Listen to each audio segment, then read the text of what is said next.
믿거나 말거나 라고 하는 책에 보게 되면 이런 내용이 나오게 됩니다. 5불짜리 쇠붙이로 말편자를 만들면 50불에 팔 수가 있고, 똑같은 쇠붙이로 바늘을 만들면 500불에 팔 수가 있고, 같은 쇠붙이로 시계를 만들면 5만 불 이상의 가치를 만들어낼 수가 있다라고 하는 것입니다. 자, 우리 그리스도인의 경우도 마찬가지라고 생각을 해봅니다. 동일한 믿음으로 구원받은 성도라고 해서 그들 인생의 가치가 다 똑같은 것은 아닙니다. 분명히 하나님이 보시기에 기쁨이 되는 성도가 있을 수가 있고, 반대로 근심이 되는 성도가 있을 수도 있고, 더 나아가서 사울 모양 하나님의 후회가 되는 그런 성도도 있을 수가 있습니다. 다만 구원이라고 하는 것은 출발일 뿐입니다. 시작일 뿐이에요. 그 구원을 빛나게 하는 가치는 바로 그의 삶에 달려있다라고 하는 것이 되겠습니다. 자, 그렇기 때문에 우리는 그것이 아무리 어렵고 고단한 길이라 할지라도 그리스도를 닮아가는 삶을 결코 포기할 수가 없습니다. 왜냐하면 이것은 우리 존재의 문제요, 가치의 문제이기 때문에 그렇습니다. 삶 가운데서 얼마만큼 그리스도를 닮은 인격의 사람이냐, 아니면 얼마만큼 예수님의 신실한 제자가 되었느냐라고에 따라서 가치는 결정된다고 생각을 합니다. 자, 여러분, 예수님께서 빛나고 높은 보좌를 다 내어놓으시고 낮고 천한 이 세상에 오신 목적이 어디에 있다고 생각하십니까? 여러 가지 각도에서 성육신의 목적을 우리가 접근해 볼 수가 있지만은, 오늘은 주제에 따라서 우리 달리 한번 각도를 한번 정해 볼까요? 로마서 4장 25절 한번 보실래요? 시작. 그는 우리의 범죄함을 위하여 내어줌이 되고 우리를 의롭다 하시기 위해 살아나셨느니라. 예수님이 이 세상에 오신 목적이 어디에 있다라고 하는 것입니까? 우리의 죄를 용서해 주시기 위해서, 또한 우리를 구원하시기 위해서 예수님이 오셨다라고 하는 것입니다. 여러분, 예수님은 이 세상에서 3년간 공생애를 사셨지만은 그 3년간의 공생애를 압축을 해본다고 한다면은 그것은 바로 용서의 복음 또는 천국의 복음이라고 할 수가 있습니다. 그러니까 예수님의 가르침 가운데 보게 되면 용서에 대한 주제를 얼마나 많이 다루는지 모릅니다. 자, 예수님이 직접 가르쳐 주신 기도, 너희는 이렇게 기도하라, 소위 주기도 내용 가운데도 보게 되면 용서에 대한 말씀을 강조하셨고요, 또 예수님이 비유가 아니면 말씀하지 아니하셨다. 그만큼 예수님께서 하늘나라 비유를, 하늘나라 진리를 비유를 들어가지고 우리에게 소개했는데, 비유 중에 비유라고 할 수 있는 1만 달란트의 빚진 자의 비유가 용서를 주제로 다루고 있습니다. 또 예수님의 가르침의 압축, 산상수훈 아니겠습니까? 산상보훈. 그 산상보훈 마지막 부분에도 보게 되면은 용서에 대해서 강조하시고요, 더군다나 십자가상에서 결정적인 순간에 예수님께서 용서를 선언하시지 않습니까? 하나님 앞에 중보와 더불어 아버지여 저들의 죄를 사하여 주옵소서, 자기들의 하는 일을 알지 못하기 때문이라고 하면서 자기를 십자가에 못 박는 무리들을 위해서 예수님께서 중보하실 뿐만 아니라 그대로 용서를 선포하시지 않습니까? 결국 테텔레스타이, 최후 승리의 선언을 예수님이 하시지 않았습니까? 더군다나 요한복음 13장 말씀을 보게 되면 당신 제자의 자격과 증명을 어디서 찾았는가 하면, 너희가 서로 사랑하면 이로써 모든 사람이 너희가 내 제자인 줄 알리라. 그러니까 우리 한 사람 한 사람이 예수님의 제자됨의 표식이 어디에 있는가 하면 서로 사랑하는 데 있음을 예수님이 분명히 강조하시지 않았습니까? 그러니까 이 용서의 사랑이라고 하는 것은 선택의 문제가 아니고 그리스도인들의 절대 명령이요 절대 명제라고 하는 사실입니다. 그래서 우리는 서로 사랑할 수밖에 없고 서로 용서하면서 살 수밖에 없는 줄로 믿습니다. 자, 만약에 우리가 서로 용서하지 못하면 어떻게 될까요? 우리가 이 상태로 그냥 담을 쌓고 너는 너고 나는 나라고 하는 식으로 관계 회복을 이루지 못하면 어떻게 될까요? 자, 우리 한번 몇 군데 한번 찾아보면서 한번 여러분 심각하게 한번 도전 받아보시기 바랍니다. 자, 누가복음 6장 37절 먼저 한번 보실래요? 시작. 비판하지 말라. 그리하면 너희가 비판을 받지 않을 것이요 정죄하지 말라. 그리하면 너희가 정죄를 받지 않을 것이요 용서하라. 그리하면 너희가 용서를 받을 것이요. 자, 뭐뭐 하지 말라, 뭐뭐 하지 말라, 뭐뭐 하지 말라. 마지막에 용서하라. 그리하면 나오지요. 자, 마태복음 우리 6장 14절 15절 가보게 되면 저 구절을 어떻게 달리 설명하는지 한번 보실래요? 시작. 너희가 사람의 과실을 용서하면 너희 천부께서도 너희 과실을 용서하시려니와 너희가 사람의 과실을 용서하지 아니하면 너희 아버지께서도 너희 과실을 용서하지 아니하시기라. 자, 요 두 구절을 마태복음 18장 35절에서는 어떻게 또 두 구절을 우리 요약을 하는지 시작. 너희가 각각 중심으로 형제를 용서하지 내 천부께서도 너희에게 이와 같이 하시리라. 그래, 사실 생각해 보게 되면은 심각한 말씀이에요. 아니, 무서운 말씀이에요. 그러니까 우리가 서로 용서하는 것이 하나님의 뜻임을 아주 분명히 밝히고 있지 않습니까? 근데 우리가 왜 용서가 안 될까요? 상대방을 위한 것이라고 생각하기 때문에 그런 거 아니겠어요? 여러분, 하나님께서 지금 말씀을 통해서 우리에게 이웃을 용서하고 형제를 용서하라고 하는 것은 가해자를 위해 용서하라고 하는 얘기가 아니에요. 피해를 입은 나를 위해서 저를 용서하라고 하는 말씀이에요. 용서하고야 비로소 내가 자유할 수가 있기 때문에 그렇습니다. 미안하지만 용서하지 못하면은 나는 정신적으로 그의 속박 상태 가운데 있는 것이에요. 자, 하나님이 우리 죄를 용서해 주시기 위한 조건으로 눈에 보이는 형제를 용서하라고 하는 말씀도 있지만 더 중요한 복음이라고 하는 것은 우리 한 사람 한 사람을 하나님께서 사랑하시기 때문에 그래서 이웃을 용서하라고 하는 얘기고 가해자를 용서하라고 하는 말씀이에요. 오늘 본문 말씀에 보게 되면은 예수님을 닮은 한 사람을 소개하고 있습니다. 스데반 집사님이에요. 스데반 집사님은 한마디로 말씀을 드리면 용서의 사람이었습니다. 자, 누가라고 하는 기자가 이 스데반 집사님을 한마디로 어떻게 요약을 하는가 하면은 우리 7장 본문 말씀 말고 6장 마지막 절 우리 한번 띄워주실래요? 시작. 공회 중에 앉은 사람들이 다 스데반을 주목하여 보니 그 얼굴이 천사의 얼굴과 같더라. 천사를 본 사람이 있을까요? 없을까요? 없습니다. 왜 그럴까요? 천사는 영적인 존재예요. 영은 살과 뼈가 없어요. 하나님도 영이시기 때문에 살과 뼈가 없어요.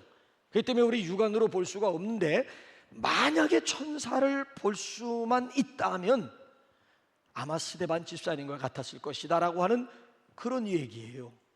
스데반은 깨끗이 원수들을 용서할 뿐만 아니라 사랑에 버리고 마니까 그의 마음속에 평강이 찾아오게 되고 자유함을 얻게 되고 그 결과물로 그의 얼굴이 마치 천사의 얼굴과 같이 빛이 나게 되었다라고 하는 것을 강조해주고 있는 거예요. 그리고 이제 7장으로 넘어와 보게 되면 7장 전체적인 내용은 그리스도의 인격을 닮은 스데반 집사님을 우리에게 소개해 주고 있습니다. 7장 내용을 보게 되면 예수님이 이 땅에 오셔서 하셨던 일을 그대로 스데반 집사님이 흉내내고 있는 그런 내용이에요. 자, 스데반 집사님이 설교를 했더니만 그 설교 메시지에 찔림을 받았습니다. 그래서 어찌할꼬, 자 2장 보게 되면은 베드로의 설교를 듣고 청중들이 어찌할꼬 하면서 회개하게 됩니다. 그래서 성령 충만을 선물로 받게 되고 하루에 막 3,000명 5,000명이 회개하는 놀라운 역사들이 일어나게 되었거든요. 근데 여기 지금 7장을 보게 되면 스데반, 베드로가 설교한 것이 아니라 스데반 집사님이 청중들을 향해서 설교했더니만 얼마나 막 가슴이 찔리는지, 그래가지고 어찌할꼬 하면서 회개했다라고 하는 얘기가 아니고 듣기 싫다고 하면서 설교자를 그잖아요 집어 성 밖에 내던지고 그리고 돌로 치기 시작을 했다라고 하는 얘기. 돌에 맞아 죽어가면서 스데반 집사님이 그 원수들을 위해서 예수님처럼 예수님 십자가상 위에서 중보했던 내용 그대로 원수들을 향해서 중보하면서 용서를 선포했다라고 하는 얘기죠. 자, 한번 60절 우리 하반절 말씀 한번 보실래요? 60절 하반절 시작. 주여 이 죄를 그들에게 돌리지 마옵소서. 이 말을 하고 자니라 그대로 용서를 선언합니다. 그리고 죽었다는 얘기가 아니라 잠을 잤다라고 하는, 죽음을 잠으로 표현하. 여러분 잠자면서 인상 쓰면서 막 험한 꼴 하면서 잠자는 사람, 아무리 악한 사람이라 할지라도 잠자는 모습을 보게 되면 선하게 보여요. 잠자는 모습을 보게 되면 천사가 따로 없잖아요. 아니 돌에 맞아가지고 피를 흘려 죽어가면서도 마지막 이 말을 하고 주여 저들의 죄를 용서하옵소서 이 말을 하고 그리고 죽었다라고 하는 얘기가 아니라 그리고 자니라. 그리고 잠을 얼마나 평안했으면, 얼마나 평안하게 눈을 감았으면은 돌에 맞아 피를 흘리면서 마치 잠을 자듯이 숨을 거둘 수가 있겠느냐라고 하는 이야기예요. 그래서 스데반 집사님은 예수처럼 살다가 마지막 예수님처럼 여기 죽어가고 있습니다. 유종의 미를 거둔 사람의 대표, 특별히 최우승자의 대표, 기독교 역사상 최초의 순교자가 되었다는 그리스도인들에게 있어서 영원한 오빠, 영원한 모델링이 되어버리고 말았다는 얘기예요. 저는 여기서 이제 한 가지 궁금한 점이요, 스데반 집사님은 우리와 똑같은 인간이거든요. 우리는 뭐 목사, 권사, 장로나 됐지만 이 양반은 지금 집사 아닙니까? 직분상으로 봐도 집사였는데 어떻게 이것이 가능했을까? 왜냐하면 성도들 가운데는 가끔 목회자를 찾아와 가지고 뭐 화해를 강요하지 말라느니 용서하라니 그런 말씀은 하지만 목사님이 당해보지 않아서 모른다는 얘기를 하는 분도 있어요. 자기는 그렇게 당해보지 않은 사람, 용서를 함부로 꺼낼 수 있는 문제가 아니라고 하는 얘기예요. 당해보지 않고는 모른다라고 하는 얘기를 해요. 자, 여러분 한번, 저는 그런 분들에게 다시 한번 반문하고 싶은 것이 뭔가 하면, 당신이 아무리 피해를 입고 아무리 당했다 한들 스데반만 하겠느냐라고 하는 도전을 드리고 싶어요. 당신이 피해를 입고 당신이 당했다고 하지만은 스데반 집사님만 하겠느냐라고 하는. 근데 스데반 집사님은 용서를 했고 원수까지 사랑을 했단 말이에요. 그럼 뭐예요? 지금 이 사건을 우리에게 소개하고자 하는 의도가 뭐예요? 스데반 집사님이 했으면 오늘 우리도 할 수 있다라고 하는 거. 스데반 집사님이 용서했으면 우리도 용서할 수가 있고, 스데반 집사님이 적극적으로 사랑했으면 우리도 사랑할 수 있다라고 하는 가능성을 지금 우리에게 보여주고 있는 구체적인 사건 아니겠습니까? 그럼 여기서 질문 한번 던져봐. 어떻게 스데반 집사님이 자기를 향해서 돌을 던지는 죽어가면서까지 그 원수들을 위해서 하나님 앞에 중보할 수가 있고 깨끗하게 용서를 선언할 수가 있었겠느냐라고 하는 얘기예요. 어떻게 천사의 얼굴로 살 수가 있고 어떻게 그리스도를 닮은 인격을 가지고 원수들을 용서하면서 적극적으로 사랑할 수가 있었을까? 여기다가 이제 우리가 한번 초점을 모아보게 되면 세 가지 노하우가 나와요. 세 가지만 있으면 우리도 얼마든지 관계 속에서 행복을 경험할 수도 있고 관계 속에서 천국을 경험할 수가 있다는 거예요. 자, 어떻게 이것이 가능할까요? 첫째는 성령 충만하기만 하면 가능합니다. 내 힘, 내 의지로는 한계가 있어요. 한계가. 근데 성령 충만, 성령의 기름 부으심이 있고 성령 충만하기만 하면 얼마든지 용서할 수가 있고 얼마든지 화해할 수가 있고 얼마든지 사랑할 수가 있다는 거예요. 여러분, 성령께서 용서하게 하시는 줄로 믿으시기 바랍니다. 에베소서 5장 18절 말씀을 보게 되면은 성령 충만을 무엇으로 비유했어요? 술 취함. 그래서 이런 말이 있잖아요. 맨 처음에 사람이 술을 먹다가 그 다음에 술이 술을 먹다가 마지막에 술이 사람을 먹어버린다라고 하는 말이 있잖아요. 이 정도 가게 되면 통제불능이 되는 거예요. 술이 사람을 먹는 단계까지 오게 되면 통제를 벗어나게 되는 거예요. 그야말로 완전히 술에 지배를 당하게 되면 원숭이가 따로 없고 안방이 따로 없어요. 완전히 맛이 가고 완전히 필름이 끊긴 상태. 그래서 성령 충만함이라고 하는 것이 마치 술에 지배를 당하듯이 성령 충만하게 되면 성령께서 조종하게 되고 성령이 주관하게 되고 성령이 움직이게 되고 성령이 다스리게 되고 완전히 술기운에 의해서 움직이듯이 성령에 의해서 조종당하게 된다라고 하는, 성령께서 내 마음속에 임재하시게 되면 성령 충만을 받게 되면 상대적으로 나는 작아지기 때문에 얼마든지 용서가 가능하고 화해가 가능하고 원수 사랑이 가능하게 된다라고 하는 이야기. 성령 충만하기만 하면 얼마든지 용서할 수가 있다라고 하는 거예요. 여러분, 어떻게 성령 충만하십니까? 성령 충만을 간구하시기 바랍니다. 성령이 내 마음속에 흘러 넘치게 되면 얼마든지 용서의 사랑도 흘러 넘칠 수가 있습니다. 아직까지 형제가 용서가 되지 않는다라고 하는 것은 그만큼 내 마음이 지금 메마른 상태, 그러니까 은혜로 따지면 은혜의 수은주가 지금 바닥을 치고 있다라고 하는 것 아니겠습니까? 아니면 성령 충만하지 못하다라고 하는 아주 분명한 증거가 아니겠습니까? 그래서 이 시간 저와 여러분 가운데 성령의 기름 부으심이 함께 하기를 주님의 이름으로 축원합니다. 얼마든지 스데반 집사님처럼 승리할 수가 있고요. 또 한 가지 힌트는 우리의 시선을 예수님에게 고정시키기만 하면 가능합니다. 자, 55절 우리 한번 보실래요? 55절 시작. 아니 55절 저거는, 자, 우리 저기 보면 한번 보시다. 자, 저기 보면은 또 6장 5절 보게 되면은 믿음과 성령이 충만한 스데반, 또 10절 보게 되면 스데반이 지혜와 성령으로 말함을 저희가 능히 당치 못하여, 55절 보게 되면 스데반이 성령이 충만하여. 자, 무슨 얘기인가 하면은 6장에 나와 있는 내용은 7 집사에 대한 스토리입니다.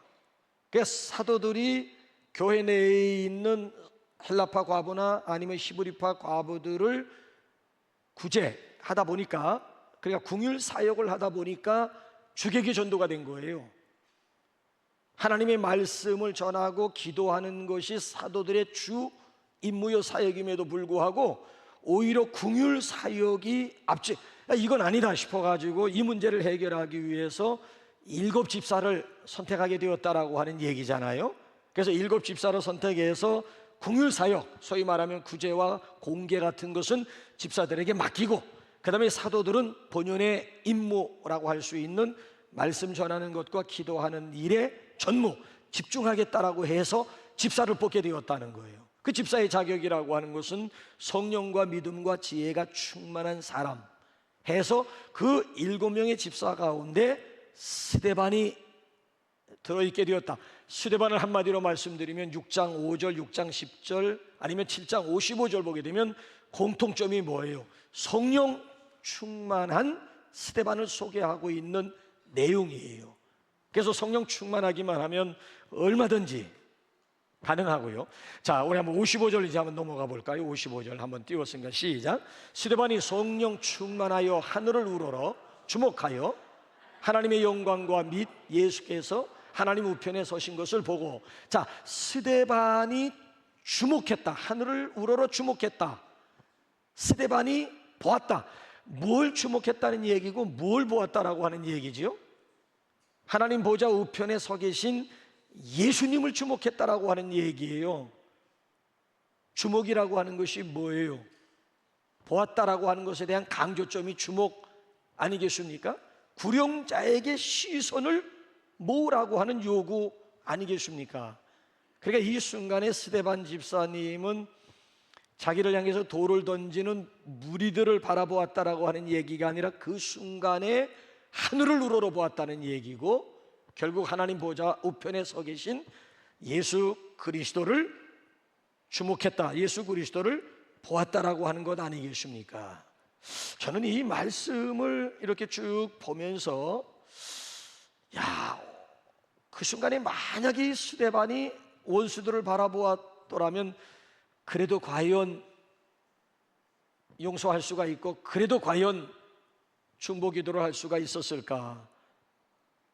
아니었을 것이라고 생각을 해봐요. 그래도 그 순간에 예수님에게 그의 시선을 고정시켰기 때문에 가능했다라고 하는 것 아니겠습니까? 성경은 우리에게 바라봄의 법칙을 소개합니다. 바라보는 그대로, 아니면 꿈꾸는 그대로, 소망하는 그대로, 기대하는 그대로 됩니다. 자, 아브라함이 복의 원조가 되고 복의 조상이 되었던 것은요, 사도행전 13장부터 15장까지 읽어보게 되면은 하나님께서 아브라함을 불러내셔가지고 동서남북을 바라보라고 말씀하세요. 그리고 또 어느 날 밤에는 잠자고 있는 아브라함을 깨워가지고 밖으로 끄집어내신 다음에 하늘을 바라보라고 말씀하세요. 뭐가 보이냐? 별이 보입니다. 세어보라. 셀 수가 없습니다. 너의 후손을 이와 같이 하시리라. 자, 여러분 보세요. 아브라함이 아브라함 될 수 있었던 것은 동서남북을 바라보았기 때문에 가능한 얘기고, 특별히 하늘의 별을 바라보았기 때문에 가능한 이야기였습니다. 자, 아브라함의 손자였던 야곱이 거부가 되고 추장이 될 수 있었던 비결이 뭘까요? 바로 할아버지 아브라함의 바라봄의 법칙을 그대로 자신의 삶 가운데 적용을 하게 됩니다. 그래서 여러분 보세요. 혈혈단신으로 고향을 떠났던 야곱이라고 하는 사람이 20년 만에 고향으로 돌아올 때는 금의환영하지 않습니까? 혈혈단신이 식설도를 거느리고 추장이 되어서 돌아오는가 하면은 기름병 하나 가지고 집을 떠났던 야곱이라고 하는 사람이 20년 만에 다시 고향으로 돌아올 때는 거부가 되어가지고 돌아오는데, 어떻게 해서 거부가 되었던가요? 이 바라봄의 법칙을 그대로 적용한 거예요.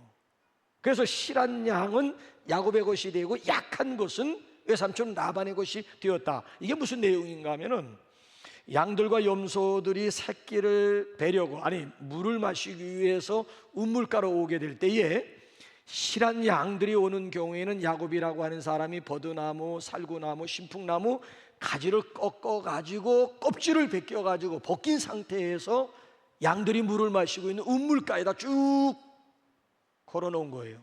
이 양들이 거기서 물을 마시고 새끼를 베면서 뭘 바라보면서 새끼를 베게 되었는가 하면은 살구나무와 버드나무와 신풍나무 껍질 벗긴 그런 상태를 바라보면서 그대로 새끼를 베어서, 그 성경 말씀을 보게 되면 태어나는 것들은 전부 아롱지고 얼룩지고 점 있는 것들. 그래서 실한 것은 야곱의 소유가 되고 약한 것은 바로 라반의 것이 되었다라고 하는 그런 내용이 지금 소개가 되고 있지 않습니까? 마침내 야곱이라고 하는 사람이 20년 만에 금오환영하게 되었다라고 하는 내용이에요. 여러분, 그래서 시브리서 기자가 우리에게 뭐라고 도전하는가 하면은, 히브리서 한번 11장 1절을 우리 한번 다 같이 한번 보실래요? 시작. 믿음은 바라는 것들의 실상이요 보지 못하는 것들의 증거니. 믿음은 바라는 것들의 실체, 바라는 그대로, 바라보는 그대로 된다라고 하는 내용의 말씀이에요. 부부는 서로 닮는다라고 하는 말 들어보셨습니까? 이번에 14일, 15일, 1박 2일에 거쳐가지고 문중경 전도사님 순교지가 있는 증도에서 우리 이사들과 감사들 부부 동반 해가지고 1박 2일 동안 수련회를 개최를 했는데, 부부 동반에서는 처음으로 모인 모임이잖아요. 목사님, 장로님들이 저희 부부를 보면서 첫 마디가 뭔가 하면은 남매처럼 생겼다고 얘기를 하더라고요. 여러분들 지금까지 부부로 살면서 누군가에게 서로 닮았다라고 하는 이야기를 들으셨지요? 듣지 못하신 분들은 something wrong, 이건 무언가 수상하신 분들이. 아니 여러분 보세요. 수십 년 동안 좁은 공간 속에서 서로 마주보면서 살면서 닮은 모습이 없다. 아니 학자들에 의하면 좁은 공간에서 신호애락을 같이 하면 물리적으로라도 닮을 수밖에 없대요. 같이 기뻐할 때, 아니 웃으면 보게 되면 근육이, 웃음 근육하고 분노할 때 근육이 다르잖아요. 좁은 공간 속에서 같이 기뻐하다 보게 되면 근육이 같이 움직이게 되고, 같이 화를 내다 보게 되면 같은 화난 근육이 움직이기 때문에 물리적으로라도 닮을 수밖에 없대요. 또 성격적으로도 오래 살다 보게 되면 부부는 같아지는 것. 아니 근데 몇십 년을 살면서 서로 닮은 모습이 없다. 동상이몽도 이런 동상이몽이, 제가 뭘 얘기하려고 하는가 하면, 우리가 수년 동안 예수님을 믿게 되면은 예수님을 닮아갈 수밖에 닮는 게 정상이라고 하는 얘기예요. 아니 기도하면서 예수님 생각하고 묵상하고 설교 들으면서 설교의 주인공 대신 예수님 생각하고, 아니 보는 게 십자가요 듣는 게 예수님 스토리라고 한다면은, 수년 동안 예수를 믿으면은 누군가로부터 혹시 교인 아니세요? 예수 믿지 않, 이런 말, 부부는 서로 닮았다는 얘기는 차치하고라도 여러분 지금까지 믿음 생활하면서 전혀 생면부지의 사람들로부터 혹시 크리스찬 아니냐고 하는, 혹시 교회 다니지 않느냐고 하는 이런 질문들 받아보셨느냐라고 하는 얘기죠. 이런 질문이 당연하다라고 하는 이야기예요. 자, 예수님의 핵심, 십자가의 핵심이라고 하는 것은 사죄요 용서 아니겠습니까? 그래서 오늘 여기 본문 말씀을 보게 되면은 스데반이라고 하는 사람은 예수님을 그대로 이 작은 예수처럼 살다가 마지막에는 예수님처럼 죽어가고 있는 이 스데반의 모습 아니겠습니까? 결정적인 순간에 그의 시선을 무리가 아닌 예수님을 주목하게 되고, 예수님을 바라보고 예수님에게 시선을 고정시켰더니만 예수님처럼 용서할 수가 있었다는 거예요. 여러분들은 어떤 면에서 예수님을 닮았다고 생각하십니까? 용서하십니까? 사랑하십니까? 아니면 예수님처럼 낮은 자리에서 섬기고 계십니까? 아니면 나는 마음이 온유하고 겸손하니 나의 멍에를 메고 내게 배우라고 우리 주님께서 도전하셨듯이, 여러분 성품 가운데 예수님을 닮은 온유함이 있고 겸손함이 있습니까? 어떤 면, 어떤 모습에서 나는 예수님을 닮았다고 여러분 생각하십니까? 그래서 어쨌든 자우정 우리의 시선을 예수님에게 고정시키기만 하면 얼마든지 결정적인 순간에 용서가 가능하고요. 자, 마지막 세 번째는 기도 무릎만 살아있으면 얼마든지 가능합니다. 자, 60절 우리 한번 상반절에다 한번 무게 한번 넣어보실래요? 시작. 무릎을 꿇고 크게 불러 가로되 주여 이 죄를 저들에게 돌리지 마옵소서. 그러니까 용서는 전적으로 기도의 은혜, 기도의 능력, 기도의 결과라고 하는 거예요. 기도가 그에게 승리를 가져다 주었습니다. 기도가 그에게 용기를 가져다 주었습니다. 자, 스데반은 기도로 하늘의 문을 연 사람이고요, 기도로 자신의 닫혔던 마음의 문을 활짝 열었던 사람이 스데반이에요. 그러니까 원수들을 토탈 억셉턴스, 전적으로 원수들을 그대로 용납할 수가 있고 용서할 수가 있었던 것은 기도가 살아있었기 때문이라는 거예요. 여러분, 기도라고 하는 것은 내 소원, 내 뜻을 관철시키기 위한 수단은 아닙니다. 오히려 하나님의 뜻을 내 뜻 삼는 능력이 바로 기도예요. 자, 예수님께서 겟세마네 동산에서 철야기도 하시는 내용이 뭐예요? 이 잔, 할 수만 있으면 이 잔을 내게서 지나가게 해달라고 하는 것이 철야기도의 핵심 아닙니까? 예수님도 인성이 있고 인성을 가지신 예수님인데 죽음의 잔을 선뜻 마시고 싶으시겠어요? 예수님도 피하고 싶은 이 잔을 마시지 않게 해달라, 이 잔이 내게서 지나가게 해달라, 예수님의 뜻이에요. 근데 철야기도의 결론은 뭡니까? 내 뜻대로, 그러나 내 뜻대로 마옵시고, 아버지의 뜻은 뭐예요?